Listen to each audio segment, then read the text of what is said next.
ehtiyatlı olan Başgizir Quliyev Heydər Fərmanoğlu hərbi qulluqçuydum.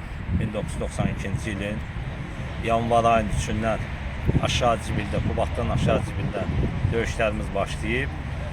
2020-ci ilin noyabr ayının 10-na qədər son döyüşüm Qubadda oldu. Allah'tan şəhidlərimizə rəhmət diləyirəm. Bugün Qubaddan işğaldan azad olduğu gündür. Çox fəxr edici, qürur verici günlərdən biridir. 5 ildir torpaqlarımız işğaldan azad oldu.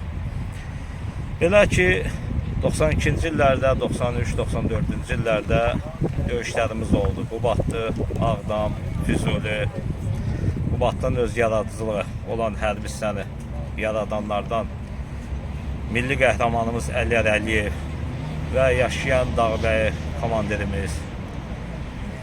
Bəli, gözəl hərbi yetişdirilib və bundan da yetişənlərdən olan hərbiçi qulluqçulardan Vətən Müharibəsi qəhrəmanı Ağayev Vüqarı, Bayıq Qasımovu, milli qəhrəmanımız Polkovnik Şükür Həmidovu deyə bilərəm və başqa döyüşçü əsgərlərimiz olub.